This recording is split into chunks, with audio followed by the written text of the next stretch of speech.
سے پہچانے گا کہ یہ کون ہے۔ میں مثال دیتا ہوں، جیسے ایک درزی ہے تو ایک درزی کو کوئی عام شخص نہیں پہچان سکتا کہ وہ کیسی سلائی کرتا ہے، اس کی گہرائی تک نہیں جا سکتا، اس کی بہت زیادہ خوبیوں کو نہیں پہچان پائے گا کیونکہ وہ خود درزی نہیں۔ اس کو ایک بہترین درزی پہچانے گا جو اس سے اچھا سیتا ہوگا، وہ جان لے گا کہ اس کی کمی کہاں ہے یا اس نے کیسا سیا ہوا ہے۔ دنیا کے ہر شعبے کی یہی مثال ہے کہ اس میں جتنے بھی لوگ ہوں گے وہ اس سے بڑے درجے کے لوگوں سے پہچانے جائیں گے۔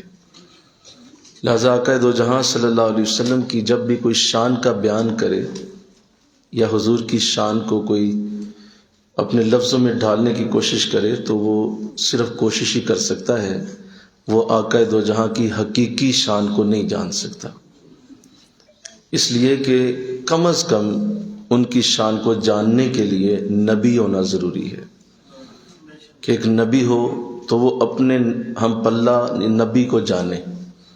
لیکن یہاں ایک اور مسئلہ بھی ہے کہ حضور اسلام عام نبیوں جیسے نبی بھی نہیں ہیں، آپ امام الانبیاء ہیں۔ لہذا اگر کوئی نبی بھی ہو پھر بھی وہ حضور کی شان کو نہیں پہچان پائے گا، کیونکہ آقا دو جہاں جو ہیں وہ نبیوں کے بھی سردار ہیں، سید ہیں، ان سے بھی اعلیٰ ہیں۔ تو لامحالہ صرف ایک ہی ایسی ہستی ہوگی جو حضور کی شان کریمہ کو درست جانتی ہے، اور وہ صرف اللہ کی ذات ہے۔ پہلے والی آواز ٹھیک تھی؟ وہ صرف اللہ کی ذات ہے کہ جو جانتی ہے کہ حضور کا درجہ اور مقام کیا ہے، وہ درست پہچانتی ہے، مجھے پتہ ہے کہ اللہ کا رسول کس درجے کا۔ تو ہمیشہ نہ کسی عالم کی بات پہ، نہ کسی صوفی کے قول پہ، نہ کسی اللہ والے کی اس طرح سے بات پہ، اس طرح سے انداز ہوگا جو قرآن کی آیت حضور کی شان بیان کرے گی، جو قرآن کی آیت آقا دو جہاں کا انداز بیان کرے گی، اس جیسا کوئی مثال کا اندازہ نہیں لگایا جا سکتا۔ تو الحمدللہ ہم یہاں قرآن آسان کورس میں ڈائریکٹ قرآن سے حضور کی شان پڑھتے ہیں۔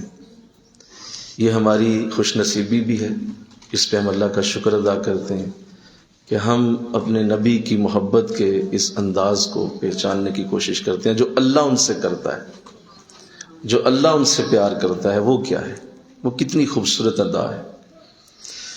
تو آج جو آیت کریمہ آپ کی خدمت میں پیش کی جائے گی وہ آپ کے سامنے ہے۔ جن کے پاس نوٹس نہیں ہیں وہ نوٹس اپنے سامنے رکھیں اور نوٹس سے دیکھ کے سنیں، سمجھیں، کیونکہ سامنے دیکھیں گے تو آیات نظر آئیں گی، اس کا ترجمہ نظر آئے گا تو پھر سمجھ آئے گی۔ تقریر سننے کی ضرورت کوئی نہیں ہے، تقریر نہ سنیں، سامنے لکھیں، لکھا ہوا دیکھیں۔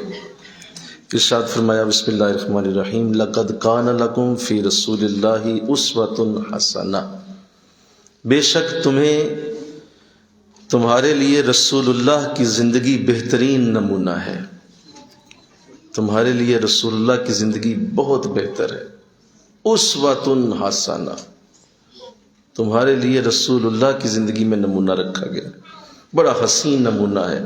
کس کے لیے؟ لمن کان یرجو اللہ والیوم الآخر، اس کے لیے جو اللہ سے ملاقات چاہتا ہے اور آخرت کے دن کی امید رکھتا ہے۔ یہ اس کے لیے ہے جو اللہ سے ملاقات اور آخرت کے دن کی امید رکھتا ہے۔ وذکر اللہ کثیرا، اور اللہ کو بہت یاد کرتا ہے۔ یہ اس کے لیے ہے کہ رسول اللہ کی زندگی بہترین نمونہ ہے۔ تو اللہ نے اس آیت کریمہ میں ایک بہت بڑا راز پوری کائنات کے سامنے رکھا ہے اور قیامت تک کے آنے والے لوگوں کے لیے، کیونکہ قرآن صرف مسلمانوں کی کتاب نہیں، قرآن صرف مسلمانوں کے لیے نہیں اترا، یہ ہر انسان کی کتاب ہے، ہر انسان کے لیے اتارا گیا، چاہے وہ کسی رنگ، کسی مذہب، کسی قوم، کسی نسل سے تعلق رکھتا ہے، قرآن سب کے لیے ہے۔ تو یہاں اللہ نے اس آیت میں بڑی خوبصورت بات فرمایا کہ تمہارے لیے اگر زندگی گزارنے کا جو رنگ میں چاہتا ہوں یا میری نظر میں کوئی اچھی زندگی ہو سکتی ہے تو وہ رسول اللہ کی زندگی ہے۔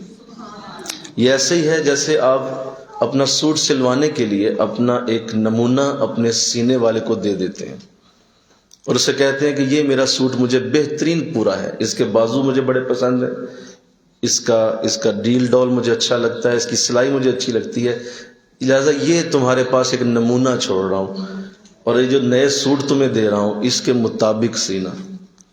تو اللہ نے بالکل اسی طرح اس کائنات میں ایک نمونہ ایسا اتارا کہ اے بندو تمہارے اعمال وہی قبول ہوں گے جو محمد صلی اللہ علیہ وسلم کے ساتھ ملیں گے، اگر ان جیسے انداز ہوں گے تو پھر میں قبول ضرور کروں گا۔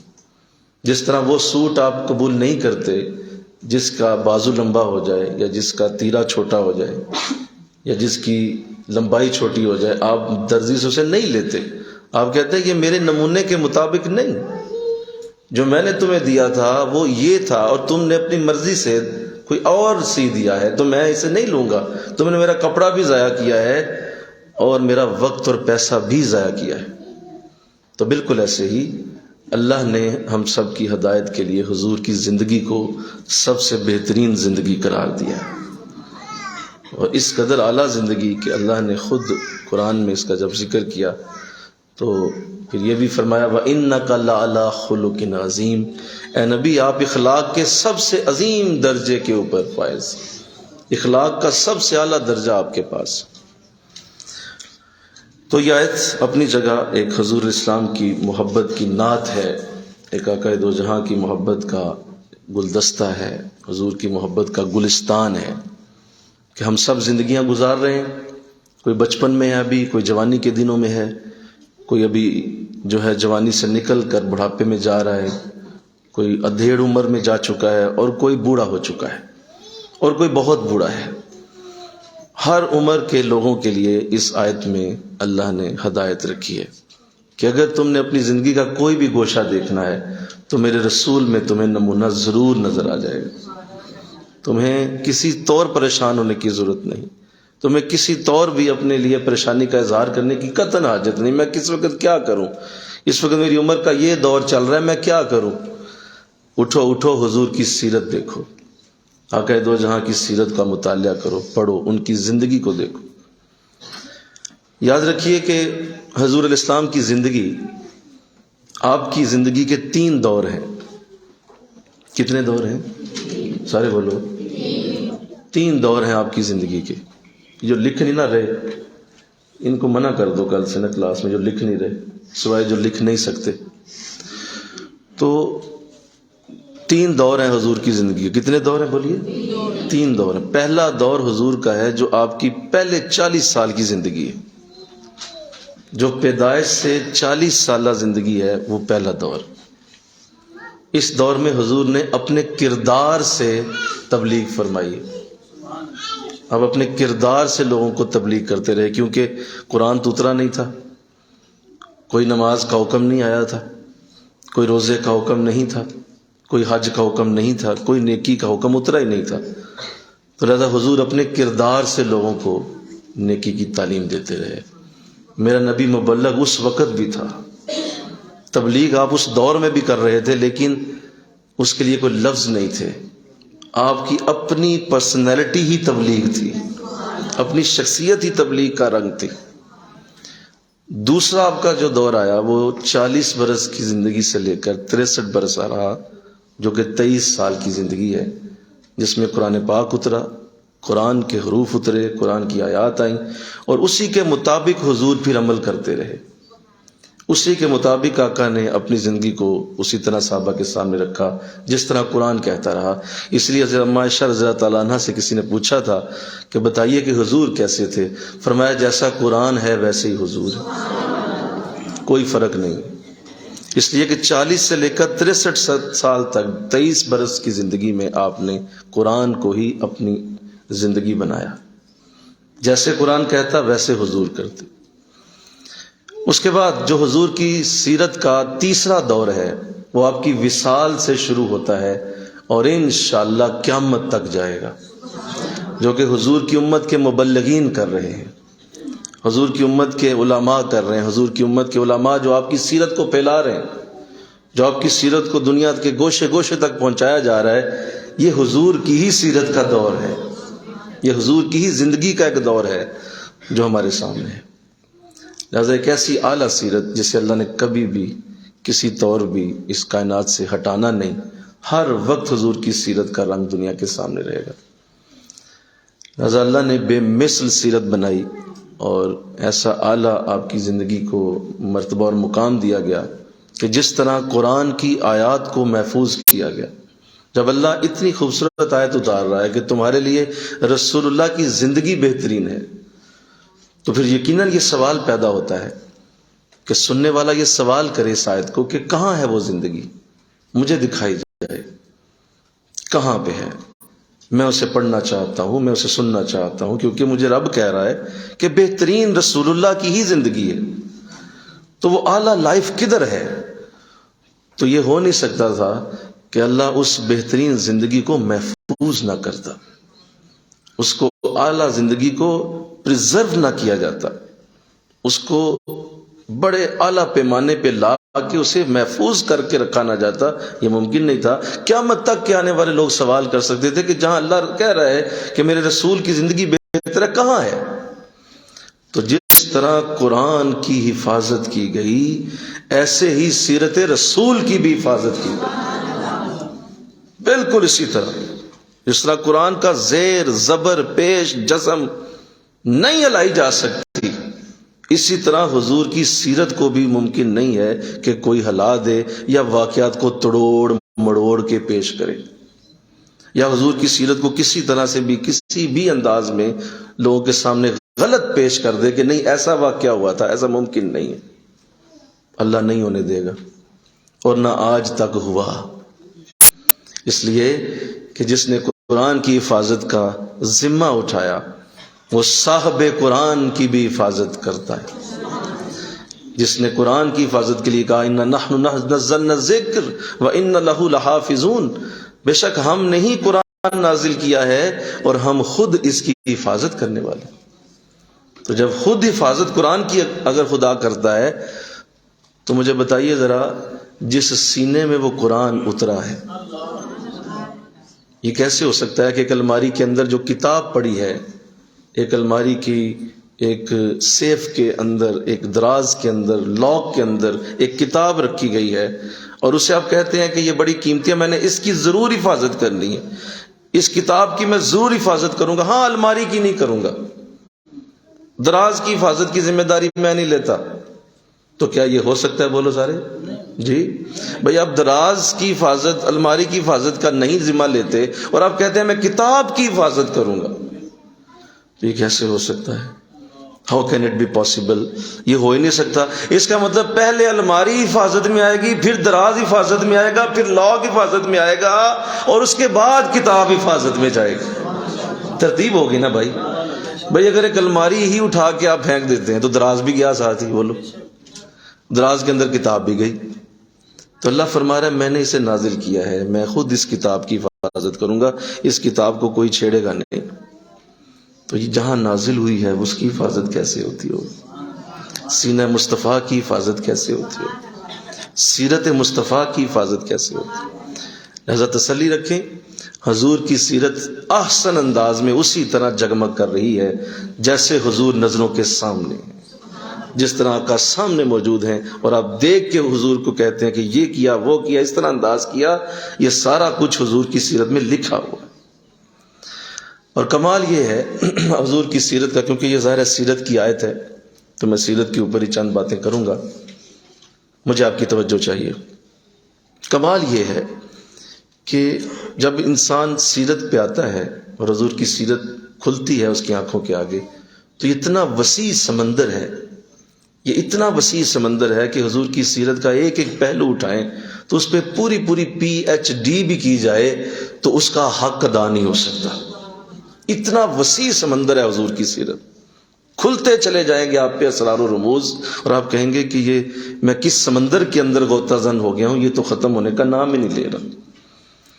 لہذا حضور کی سیرت کو اللہ نے بڑا اعلیٰ بنایا، بڑا خوبصورت بنایا، اور اس سے پچھلے آپ انداز دیکھیں، کتنے کتنے دنیا میں مسلح آئے، بڑے بڑے ریفارمرز آئے، بڑے بڑے اچھے بولنے والے آئے، اچھے کلام کرنے والے آئے، اچھی گفتگو کرنے والے آئے، بڑے بڑے فاتح آئے، بادشاہ گزرے، لیکن آپ ان کی زندگیاں کھولیں تو سوائے چند صفوں سے آپ اس سے آگے جا نہیں پائیں گے۔ سکندر اعظم کا بڑا نام دنیا لیتی ہے اور کہتی ہے کہ وہ بہت بڑا فاتح ہے، لیکن آپ سکندر اعظم کو کھول لیں تو بڑی مشکل سے آپ چند صفحے پڑھیں گے تو اس کی زندگی ختم ہو جائے گی۔ اور آپ پیچھے چلے جائیں تو بڑے بڑے اعلیٰ رسول جن کے دنیا میں نام آج بھی ہیں، قرآن نے بھی ان کے نام اپنے اندر لکھے ہیں اور ان کا ذکر کیا ہے۔ حضرت موسیٰ تشریف لائے ہیں، حضرت ابراہیم کا نام بہت بڑا ہے علیہ السلام، حضرت یونس علیہ السلام جنت میں موجود ہیں، حضرت سلیمان علیہ السلام کا نام بہت بڑا ہے، دیگر نبیوں کے نام دنیا، حضرت عیسیٰ علیہ السلام کا نام ہے۔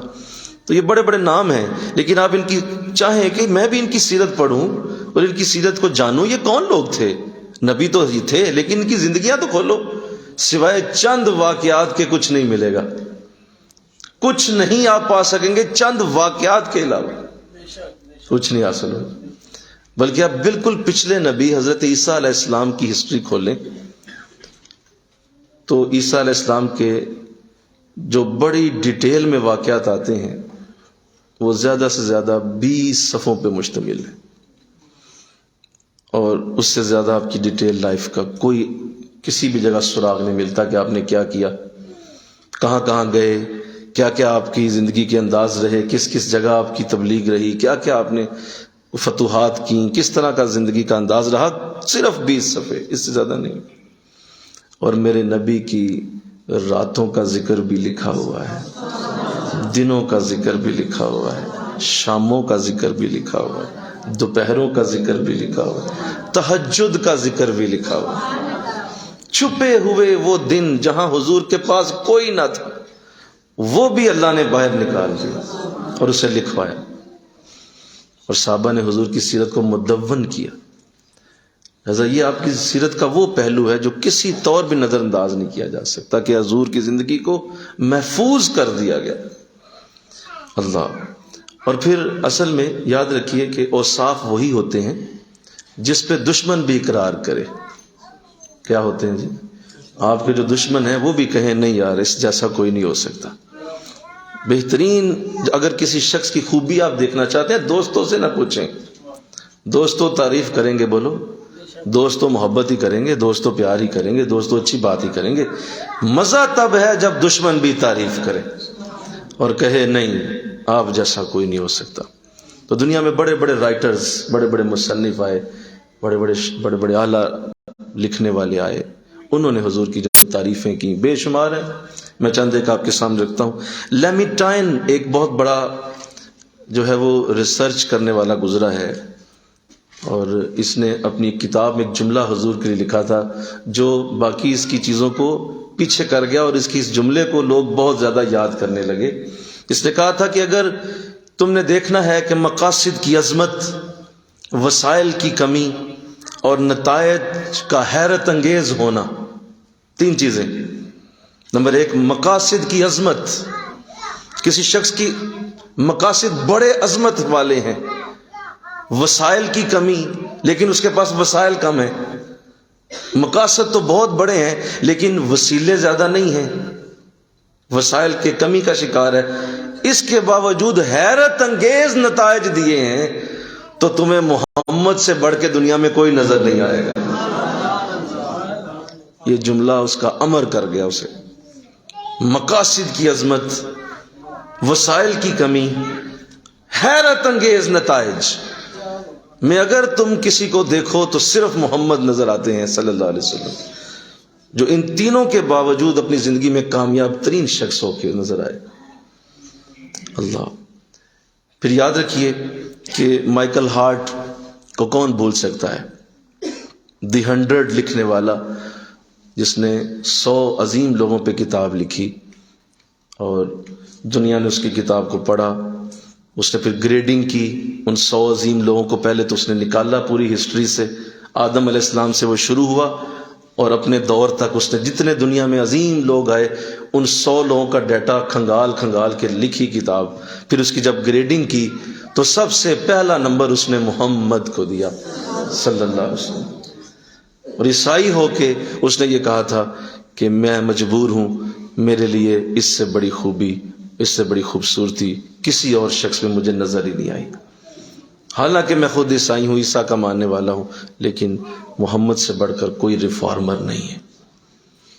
اور گاندھی نے تو یہ کہہ دیا تھا جب اس نے اپنے جو ہے وہ کینڈیڈیٹس کو کھڑا کیا تھا انتخابات میں، الیکشن میں، تو اس نے ان کی میٹنگ کال کی تھی گاندھی نے، اور اس نے یہ کہا تھا کہ میرے پاس تمہارے کو دینے کے لیے، تمہیں دینے کے لیے ابو بکر اور عمر کے سوا کوئی مثال نہیں ہے، رضی اللہ تعالی عنہ۔ لہذا اگر تم اپنی زندگیوں کو ان جیسا بنا لو گے تو کامیاب ہو جاؤ گے۔ تو جو ابو بکر اور عمر کی مثالیں دے رہا ہے وہ حضور کو کیسے جانتا ہوگا؟ جب یہ جیل میں تھا گاندھی، اس کے بارے میں آتا ہے کہ اس نے شبلی نعمانی کی سیرت رسول کی کتاب منگوا کے پڑھی تھی، خود پڑھی تھی، اور اتنے بڑے اور بھی میں ذکر کرنا چاہوں تو لمبی ڈیٹیل ہوگی، لیکن افسوس یہ ہے کہ یہ سارے لوگ جنہوں نے اتنے خوبصورت جملے حضور کی سیرت کے لیے کہے کہ وہ امر ہو گئے، کتابوں میں لکھے گئے، میں یہاں بیٹھ کے اس کو دہرا رہا ہوں، یہ ریکارڈ ہو رہا ہے، یہ آگے کہیں نہ کہیں آگے ہزاروں لوگوں تک پہنچے گا، اور ان کے جملے دوبارہ دہرائے جائیں گے اس جگہ کہ انہوں نے حضور کی سیرت کو پڑھا تھا تو انہوں نے زبان سے چند جملے بول دیے حضور کے لیے۔ آج ہم مسلمان ہو کے حضور کی سیرت نہیں پڑھتے۔ ہم میں سے کون ہے جس نے پچھلے 1 سال میں حضور کی سیرت کا کوئی 2 صفحے پڑھے ہوں، سوائے مولویوں کی تقریر سننے کے، وہ بھی جمعے میں آخر میں جا کر، آخری 2 صفوں میں بیٹھ کر اور آخری چند منٹوں میں جا کے جمعہ پڑھنے والوں نے کیا حضور کی سیرت سننی، کیا حضور کو جاننا انہوں نے؟ آن ریالٹی بیسز آپ میں سے کوئی مجھے بتائے جس نے پچھلے سال میں کوئی سیرت کی بک اس کا نام ہی سنا ہو؟ کوئی بھی نہیں۔ کہ سیرت کے اوپر اتنے خوبصورت جملے غیر مسلمین بول گئے، اور یہ تو عیسائی ہیں جو میں نے آپ کے سامنے نام رکھے۔ ایک ہندو ہے گاندھی، جس نے میں نے کہا جب اس کو کہا گیا کہ آپ نے سیرت رسول پڑھی ہے تو پھر کیا خیال ہے، تو کہنے لگے بس چھوڑ دو باتیں، محمد سے خوبصورت انسان نہیں آ سکتا دنیا میں، صلی اللہ علیہ وسلم۔ غیر مسلم ہو کے ایسے ایسے جملے بولے، شاعروں نے شاعری کی حضور پہ، غیر مسلم شاعر، ہندو شاعر، پیار ہو جائے گر کسی سے کوئی چارہ تو نہیں، پیار ہو جائے گر کسی سے کوئی چارہ تو نہیں، فقط مسلم کا محمد پہ اجارہ تو نہیں۔ کوئی اجارہ داری ہے، کوئی ٹھیکے داری ہے کہ مسلم صرف پیار کریں گے محمد سے؟ فقط مسلم کا محمد پہ اجارہ تو نہیں۔ میں بھی حضور سے محبت کر سکتا ہوں، بے شک ہندو ہوں، پیار ہو جائے گر کسی سے کوئی چارہ تو نہیں۔ بولو کیا کرو گے اگر کسی سے پیار ہو جائے تو کیا کر سکتے ہو؟ مجھے پیار ہو گیا ان سے۔ اللہ خدا حافظ، خدا ناصر صحیح، لیکن یہ محشر ہے ہندو لیکن کیا کہہ رہا ہے؟ خدا حافظ، خدا ناصر صحیح، لیکن یہ محشر ہے، یہاں تو تم ہی دو گے سہارا یا رسول اللہ۔ مجھے یقین ہی نہ آیا، میں نے کہا یہ ہندو نے لکھا۔ کھول کے کتابیں ریسرچ کی، کھولا، نام پڑھا، کئی کتابیں نیٹ سے ڈھونڈا، اختر رائے پوری نام بھی نکل آیا۔ یہاں محترم نے کبھی سیرت ہی نہیں کھولی، اور نام ہے محمد علی، نام ہے محمد نواز، نام ہے محمد طارق مدنی مکی، کبھی سیرت کھول کے نہیں دیکھی۔ نام ہے عائشہ صدیقہ، نام ہے فاطمہ، پوچھا جائے کبھی سیرت پڑھی ہے؟ کبھی سیرت نہیں، کبھی سیرت کی طرف توجہ نہیں کی کہ حضور کی زندگی بھی پڑھنی۔ میں نے اس دن بھی عرض کیا تھا، قرآن کا پہلا درس تھا، میں نے عرض کیا تھا کہ آپ نہیں قرآن کو مزے سے پڑھ پائیں گے جب تک آپ کو سیرت نہیں آتی۔ آپ کو قرآن کچھ نہیں دے پائے گا، قرآن ساری کی ساری سیرت کی طرف جانے والی کتاب۔ بھائی دیکھو نا، قرآن کہہ رہا ہے اذا جاء نصر اللہ والفتح، جب تمہارے پاس آ گئی اللہ کی مدد اور اس کی فتح. کون سی فتح؟ منہ چوک کے قاری صاحب بیٹھے ہوئے ہیں جی، کون سی فتح ہے جی؟ قرآن کہہ رہا ہے تمہارے پاس آ گئی اللہ کی مدد اور اس کی فتح آ گئی. ڈائریکٹ جانا پڑے گا حضور کی سیرت میں، وہاں لکھا ہے فتح مکہ ہوئی تھی، مکہ فتح ہوا تھا. The great city, the holy city Mecca, وہ فتح ہوا تھا. اللہ نے اس کی فتح پہ یہ آیت اتاری تھی. ساتھ ہی ذہن کلیئر ہو گیا، روشنی ہو گئی. میرے رب نے حضور کی سیرت کو پیش کیا قرآن کے اندر، فتح ہوئی تھی اور وہاں یہ ہوا تھا. اللہ، کیا خوبصورت میرے نبی کے دن ہیں، کیا انداز ہے، کیا قرآن کا ذکر. جہاں جہاں بھی آپ قرآن میں حضور کی بات پڑھیں گے آپ کو سیرت کی طرف جانا پڑے گا، ورنہ کوئی سمجھ نہیں آنی، کوئی پتہ نہیں چلے. جیسے میں نے اس دن بھی عرض کیا، اِنَّكَ لَمِنَ الْمُرْسَلِينَ، بے شک آپ رسولوں میں سے ہیں. سورہ یاسین کا پہلا جملہ، بے شک آپ بولیے رسولوں میں سے ہیں. تو یہ کوئی بولنے والی بات ہے؟ حضور تو رسول ہی ہیں، رسول خدا ہیں آپ، یہ کیا بات ہوئی؟ تو بڑا سادہ سا جملہ ہے. اور بعض اوقات آپ نا بوریت فیل کریں گے، اگر آپ کو سیرت نہیں آتی تو آپ بوریت فیل کریں گے، اس جملے کی ضرورت کیا ہے؟ نیچے آپ ترجمہ بھی دیکھ رہے ہیں، بے شک آپ رسولوں میں سے ہیں. تو آپ کو سیرت میں جانا پڑے گا کہ ایسا کیوں ہوا. کہ اس لیے کہ سخت ترین جو سب سے بڑا حضور کے سامنے چیلنج تھا وہ سارے کے سارے کفار کا یہی تھا. وہ کہتے تھے ہم تمہیں ہر شے مانیں گے، رسول نہیں مانیں گے. اللہ نے فرمایا جاؤ میں تمہیں رسول کہتا ہوں، میری طرف سے ضمانت لو تم رسولوں میں سے ہو. مزہ آ گیا. ادھر سیرت دیکھی، ادھر آیت دیکھی، پتہ چلا قرآن کیا کہتا ہے، پتہ چلا قرآن کی ترتیب کیا ہے، قرآن کیا بات کر رہا ہے، کس طرح کا انداز ہے قرآن کا. تبت یدا ابی لہب، اے ابو لہب تیرے ہاتھ، دونوں ہاتھ ٹوٹ جائیں. انسان بور فیل ہوتا ہے، دونوں ہاتھ ٹوٹ جائیں، وجہ کیوں؟ اللہ بد دعا دے رہا ہے ایک بندے کو، اور تیری بیوی مونج کی رسی سے پھانسی لے کے مر جائے، کیوں؟ کہاں جا کے کدھر پوچھوں، کدھر کروں، کیا کروں؟ سیدھا سیرت میں جانا پڑے گا. مجھے یہ کہاں ہے، کیا لکھا ہے کہ ہاتھ ٹوٹ جائیں، تیری بیوی مونج کی رسی سے مر جائے، کیوں؟ سیرت بتائے گی کہ یہ بدبخت ابو لہب کیا کرتا تھا حضور کے ساتھ، کس طرح کا انداز تھا. حضور اسلام تبلیغ فرماتے مکہ میں تو یہ بدبخت پیچھے پیچھے جو ہے پھرتا تھا اور اونچی اونچی بولتا تھا، کہتا تھا لوگوں اس کی بات نہ سنو، یہ جھوٹا ہے، یہ جھوٹ بولتا ہے، بالکل غلط کہتا ہے، اس کی بات کوئی نہ سنے. اونچی اونچی بولتا تھا پیچھے. حضور فرماتے خدا ایک ہے، میں رسول ہوں، میری طرف توجہ کرو، میری بات سنو. یہ پیچھے کھڑا ہو کے لوگوں سے کہتا تھا خبردار کوئی نہ سنے اس کی بات. اور حضور انداز آپ کا ایسا تھا کہ کبھی آپ ہاتھوں سے اشارے کرتے تھے، لوگوں ایسے آؤ، ادھر آؤ، ایسے اشارہ کرتے کھڑے ہو کے دور سے کہ لوگ اس کی آواز، آپ کی آواز سن کے، آپ کا انداز سن کے تو آپ کی طرف آتے. تو یہ چونکہ پیچھے کھڑا ہوتا تو اس نے جب حضور کو ایسے کرتے دیکھا تو اس نے حضور کے ہاتھوں پہ ہاتھ مار دیا. بس وہیں پہ آیت کریمہ، اسی وقت جبریل آئے، میں دونوں ہاتھ تیرے ٹوٹ جائیں بدبختہ، میرے نبی کے ہاتھوں پہ ہاتھ مارتا ہے. نفرت کے جملے اتارے. سیرت ہی نہیں پڑھی تو کیا کرنا ہے آپ نے قرآن کو پڑھ کے؟ کیسے جانیں گے آپ؟ کیا پتا چلے گا؟ اِنَّا أَعْطَيْنَاكَ الْكَوْثَرَ، خبردار سن لو، بے شک ہم نے نبی تجھے بڑا عظیم خزانہ کوثر عطا کیا ہوا ہے، ہم نے تجھے خیر کثیر دی ہوئی ہے. کیوں؟ کیسے آئی یہ آیت؟ کیا ضرورت پیش آ گئی اتنی بڑی کہ ہم نے خیر کثیر دی ہوئی ہے؟ کیونکہ حضور اسلام کے صاحبزادے بیک یکے بعد دیگرے وصال کرنے لگے. پہلا صاحبزادہ فوت ہوا، دوسرا فوت ہوا، تیسرا وصال کیا، چوتھا وصال کیا. چاروں صاحبزادے تھوڑے تھوڑے وقفے سے وصال کر گئے.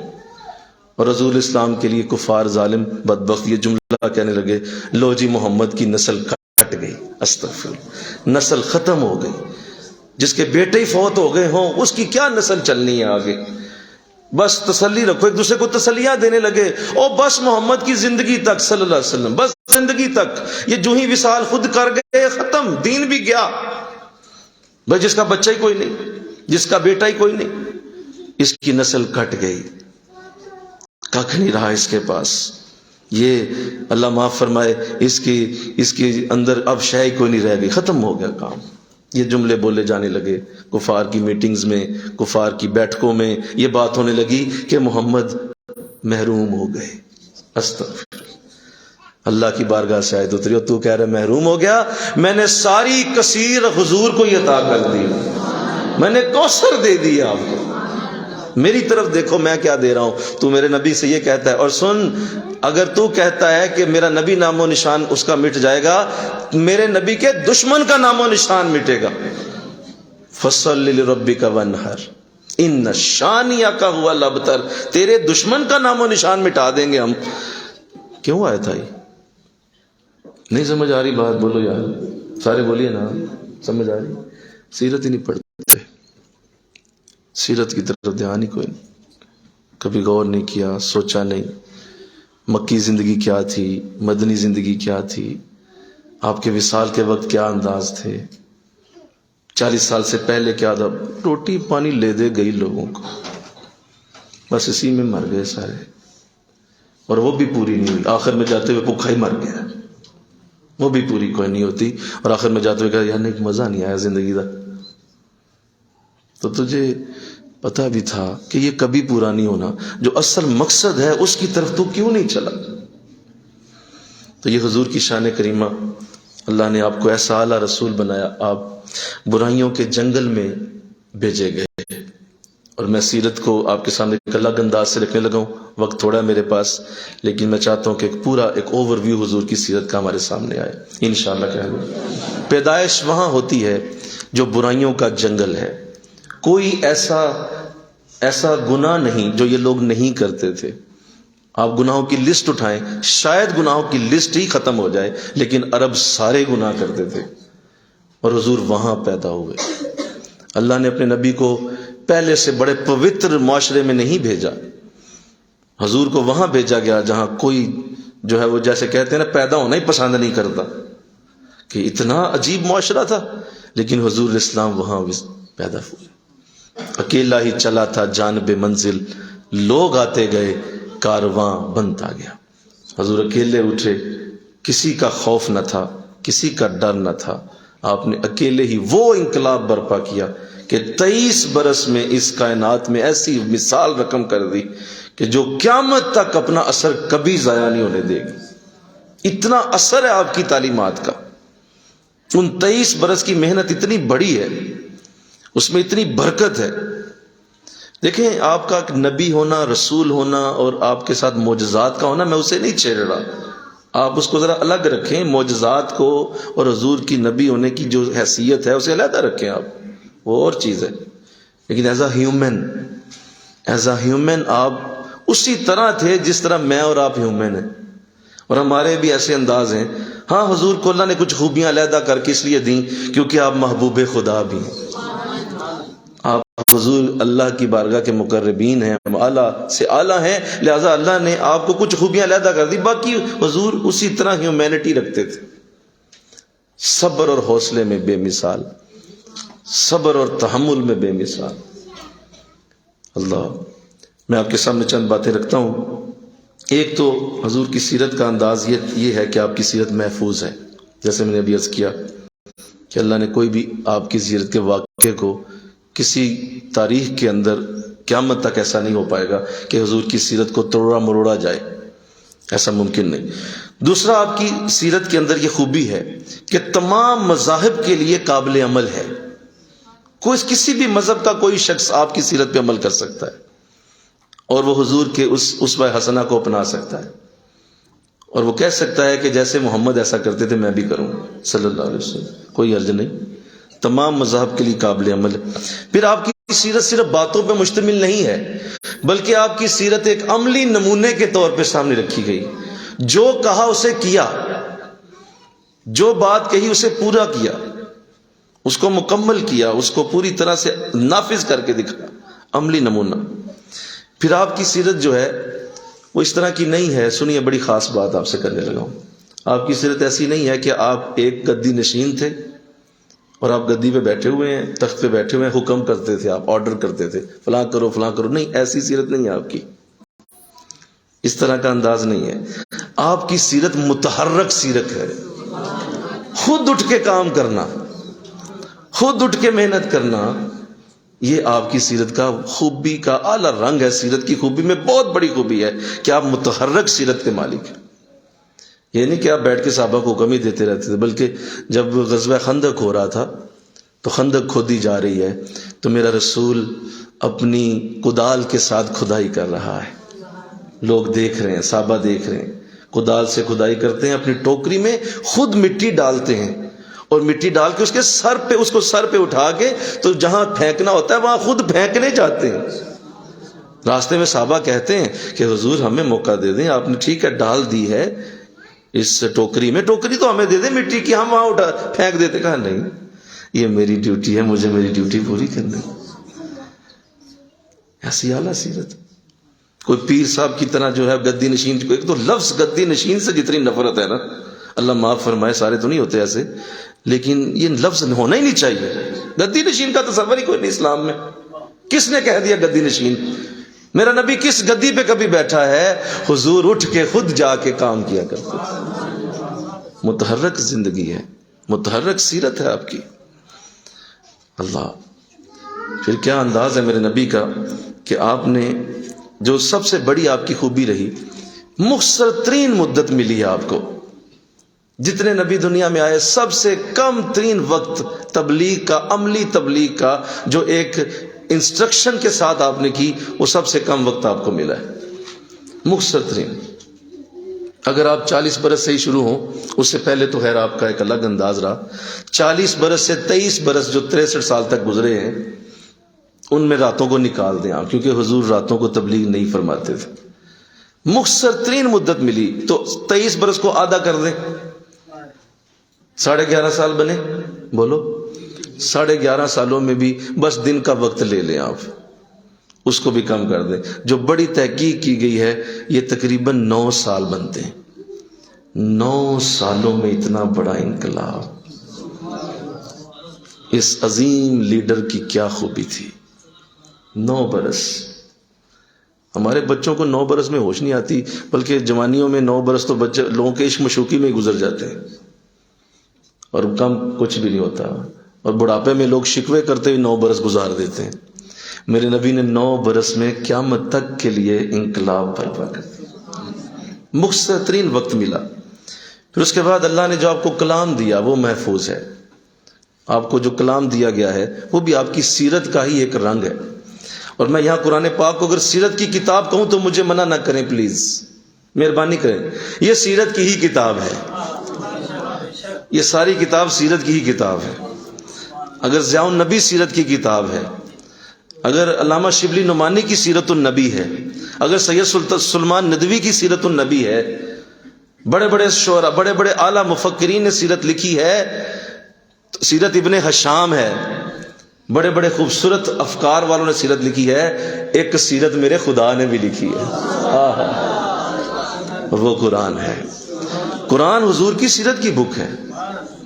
اس کو ایز اے سیرت کی بک کی طرح بھی پڑھ لیں تو کوئی حرج نہیں, لیکن باقاعدہ سیرت پڑھنے کے لیے کوئی ریفر ہونی پڑے گی. جیسے میں نے کچھ نام لیے, ضیاء النبی پڑھیں, علامہ سید سلیمان ندوی کی سیرت النبی پڑھیں, شبلی نعمانی کی سیرت النبی پڑھیں, سیرت ابن ہشام پڑھیں, اور دیگر بہت ساری, اللہ توفیق دے. الرحیق المختوم پڑھیں, سیرت کی بڑی اعلیٰ کتاب.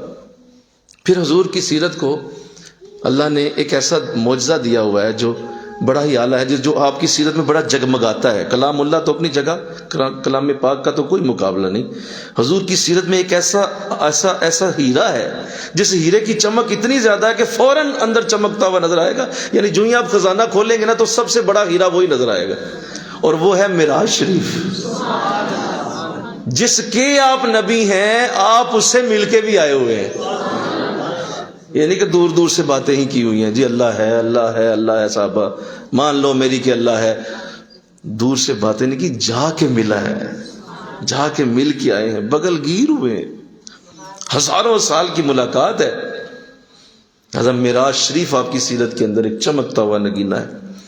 پھر اللہ نے آپ کو ایسے مخلص اصحاب عطا کیے جن کا کوئی جوڑ نہیں، ایسے اعلیٰ جو قیمتی ترین لوگ، جو پوری دنیا اسلام کا تو خیر کیا میں کہوں، اگر پوری انسانیت کے ان خوبصورت لوگوں کو اکٹھا کیا جائے تو اصحاب رسول سے خوبصورت کوئی بھی نہیں ہو سکتا۔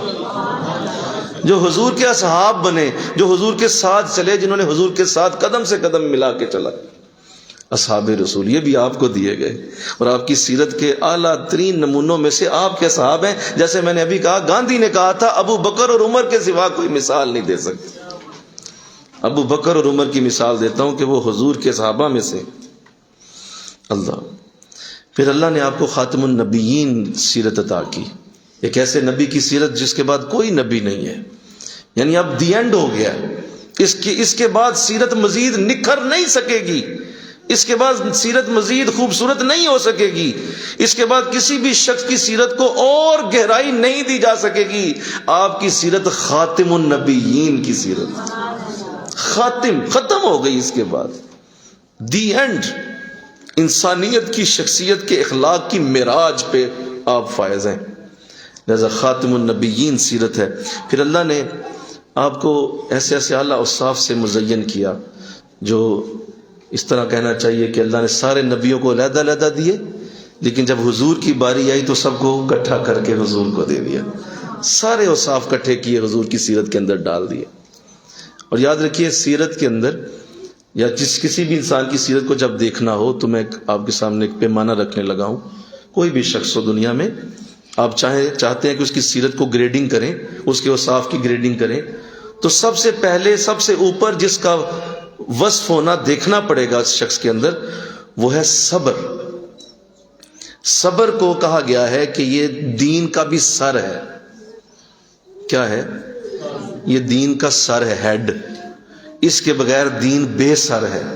اگر کسی شخص میں صبر نہیں ہے نا تو اس کے دین کا کوئی سر ہی کوئی نہیں۔ تو فرمایا اسی طرح سیرت کے اندر بھی سب سے بڑی جس شے کو دیکھنا ہوتا ہے وہ صبر ہوتا ہے۔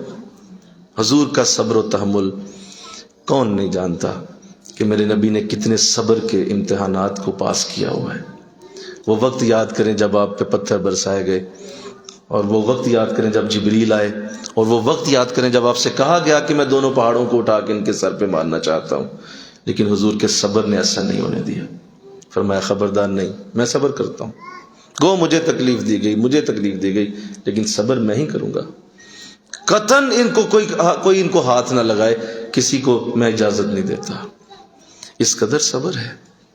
عفو درگزر میں اتنے بڑے ہیں، عفو درگزر میں اتنی بڑی آپ کی شخصیت ہے کہ جب فتح مکہ ہوئی ہے تو پورے مکے کے حکمران ہیں، لیکن کہتے ہیں بھائی جس نے دروازہ بند کر لیا اس کا گھر محفوظ ہو جائے گا، اپنا دروازہ بند کر لو، تمہیں کوئی کچھ نہیں کہے گا، ہم معاف کرتے ہیں، عفو درگزر کرتے ہیں۔ حالانکہ تم نے مجھے اسی شہر سے نکالا تھا، لیکن آج اگر میرے پاس طاقت آئی ہے میں تمہیں کچھ نہیں کہنے والا، اپنا دروازہ بند کر لو، تم محفوظ ہو، بیت اللہ میں آ جاؤ، محفوظ ہو۔ یہاں تک کہ اپنے بہت بڑے دشمن ابو سفیان جو اس وقت اسلام لے آئے تھے، ان کو عزت یہ دی کہ جو ابو سفیان کے گھر چلا گیا اسے بھی محفوظ کر دیا۔ عفو درگزر بے مثال۔ ہندا کی بات تو میں کر ہی نہیں پاؤں گا یہاں، کیا عفو درگزر تھا وہ۔ اللہ تو اللہ نے بڑا اعلیٰ آپ کو دیا۔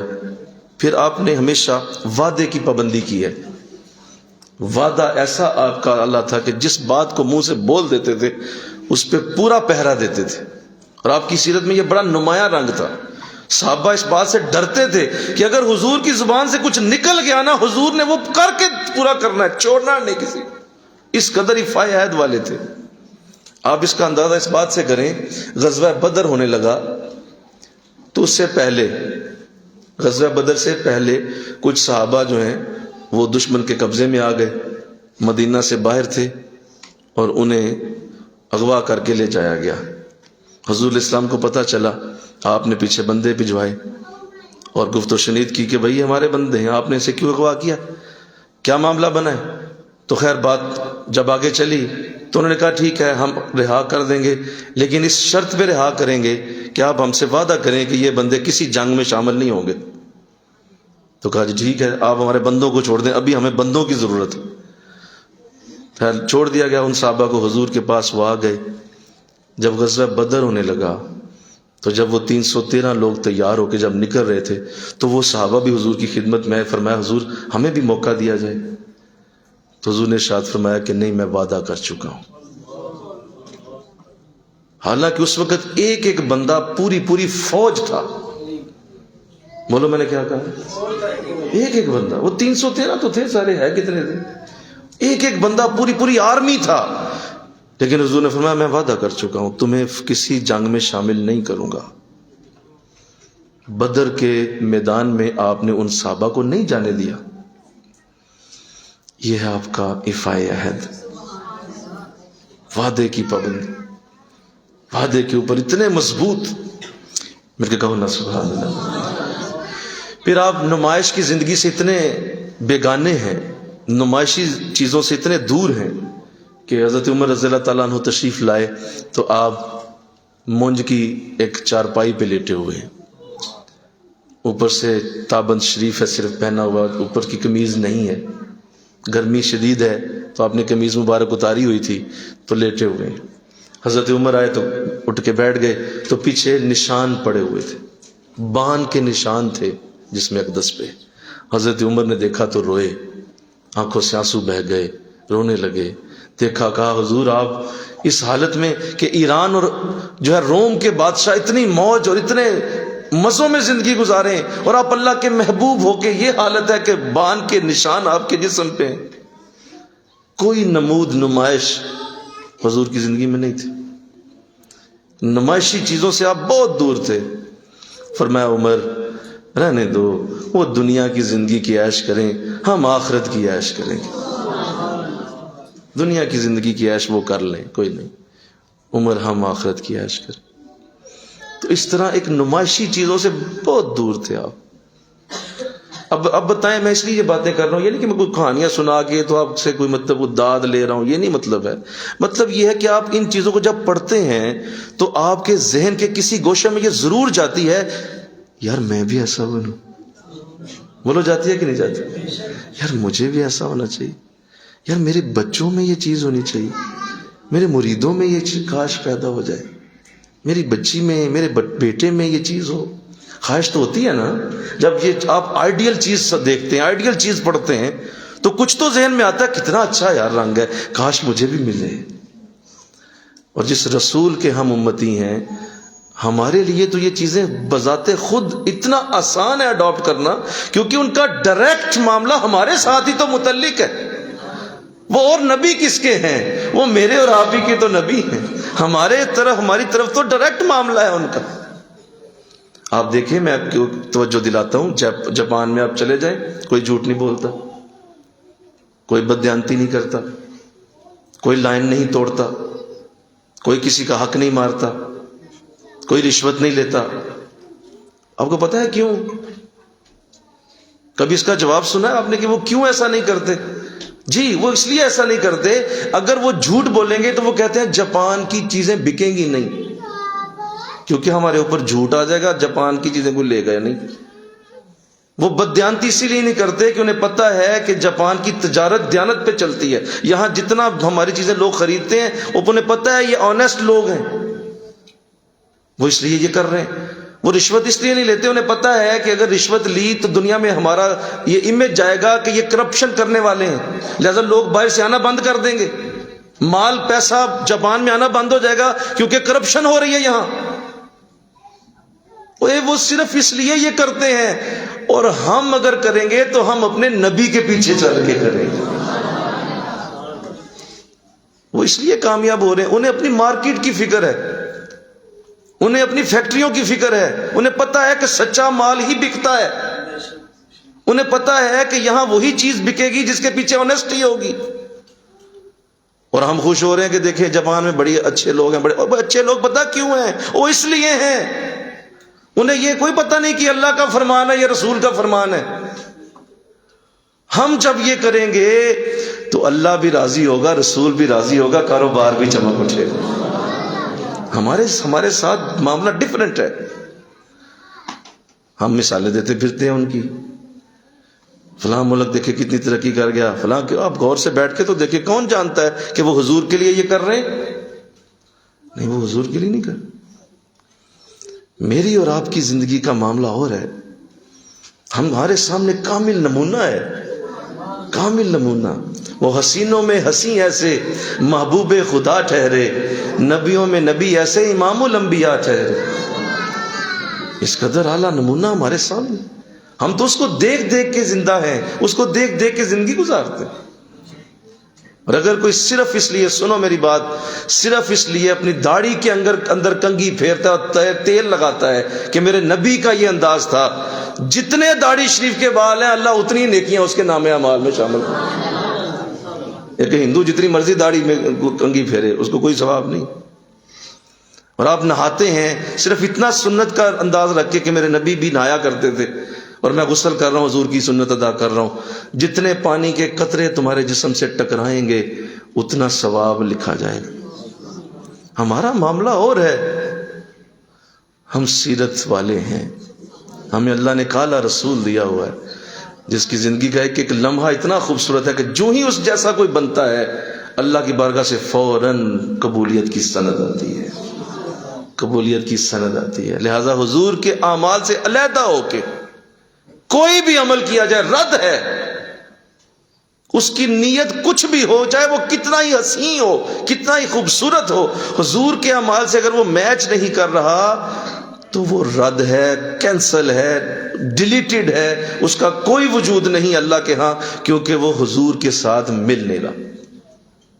اور حضور کے ساتھ میچ کر گیا ہے, چاہے ایک چھوٹی سی ٹوپی ہی کیوں نہیں ہے جو سر پہ پہنی ہوئی, بس اللہ کو وہی عمل پسند. سیرت اتنی عزیز ہے اللہ کو, اس قدر سیرت کی گہرائی تک جانا ضروری ہے کہ سیرت کو اپنایا جائے. آخری بات کر رہا ہوں, صحابہ کرام کس قدر سیرت کے دیوانے ہیں کہ دو صحابی جا رہے ہیں, راستے میں سفر ہو رہا ہے کہ راستے میں ایک صحابی رکتا ہے, کہتا ہے یار رکو ذرا. وہ دوسرا گھوڑے پہ بیٹھا رہتا ہے, یہ اترتا ہے, سامنے سائے میں جاتا ہے, تھوڑی دیر بیٹھتا ہے, اٹھ کے واپس آ کے گھوڑے پہ بیٹھتا ہے اور کہتا ہے چلو یار. پوچھتا ہے یہ کیا کیا؟ مجھے دھوپ میں کھڑا کر کے ادھر چھاؤں میں جا کے واپس آ کے. فرمایا کہ میں اسی راستے پہ حضور کے ساتھ گزرا تھا, یہاں حضور تھوڑی دیر بیٹھے تھے, اس سائے میں بیٹھے تھے آپ, تو مجھے وہ عمل یاد آ گیا. اب بتائیں اس کی کوئی قرآن میں لکھا ہے کہ ایسے بیٹھنا ہے آپ نے جا کے؟ کسی حدیث میں لکھا ہے کہ جہاں میں بیٹھوں وہاں تم نے بھی بیٹھنا؟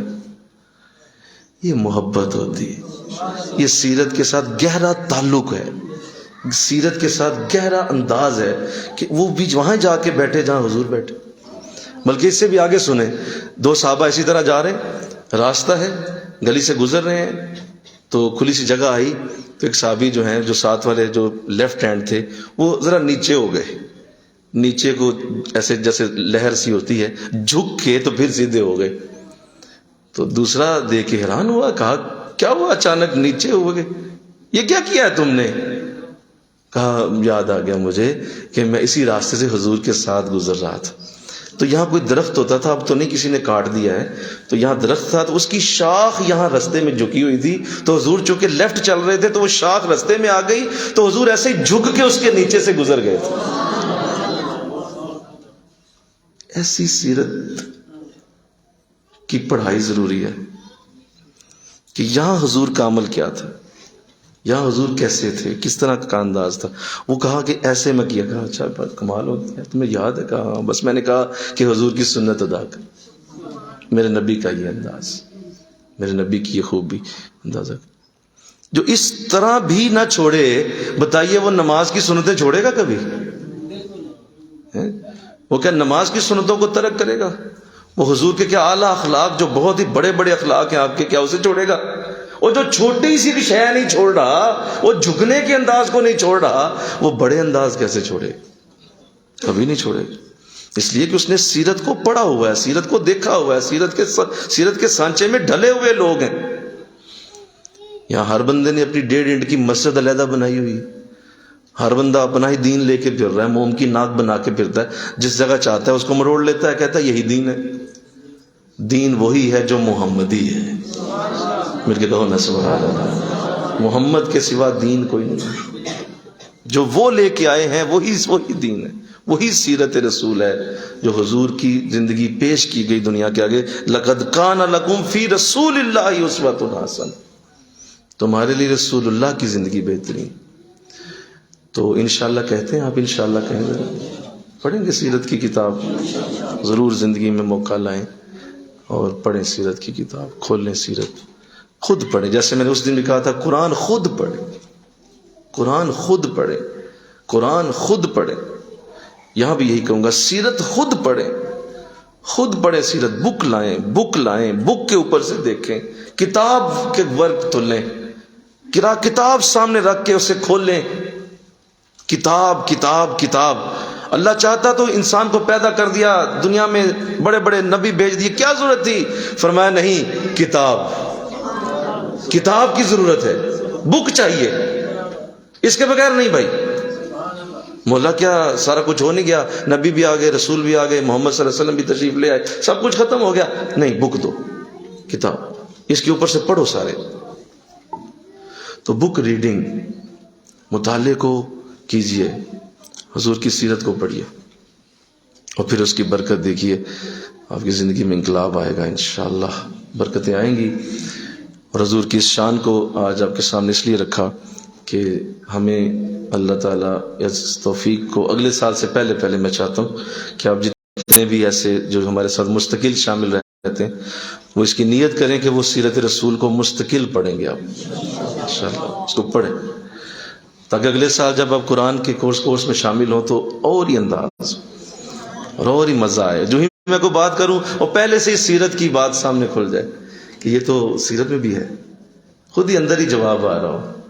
تو لہذا یہ اگنورنٹ رہنا, یہ بولے بنے رہنا, اسے چھوڑ دیں. یہ بولے بنے رہنا اور ہر وقت ایسی حالت میں رہنا, اور نہیں یار کوئی گل نہیں, حضرت صاحب کاری رہے ہیں نہ کرو ایسے یار, اپنے اوپر رحم کرو. اللہ مجھے آپ کو توفیق دے انشاءاللہ, اور ہم سیرت رسول کی طرف واپس آئیں. وما علینا الا البلاغ المبین. آمین. اللہم صلی علی سیدنا و مولانا محمد وعلی آل سیدنا و مولانا محمد وبارک وسلم الہ العالمین. تجھ سے توفیق مانگتے ہیں, تیرے نبی کی سیرت کو پڑھنے کی اللہ عطا فرما, اللہ عطا فرما, رحم فرما. مولا ہمیں جاننے کی توفیق دے دے. جس نبی کا اتنی محبت سے ذکر ہوا ہو, اتنی محبت سے تعریف کی گئی ہو, ہمیں اس کی سیرت کو جاننے کی سعادت ملے. اللہ فضل فرما. جتنے حاضرین بیٹھے ہیں ان کی زندگیوں میں مولا یہ رنگ آئے, یہ سارے سیرت رسول کا مطالعہ کریں. آقا دو جہاں کی زندگی کو جب پڑھیں گے تو یقیناً انہیں وہاں سے ان کے ذوق, ان کے شوق, ان کی جتنی اندر محبت, جتنا پیار ہے اس کے مطابق مولا تو انہیں ضرور حضور کا پیار دے گا. اللہ وہ عطا فرما دے, اللہ وہ عطا فرما. لا حول ولا قوت الا باللہ العلی العظیم. وصلی اللہ تعالی رسول خیر خلقہ محمد. السلام علیکم ورحمۃ اللہ.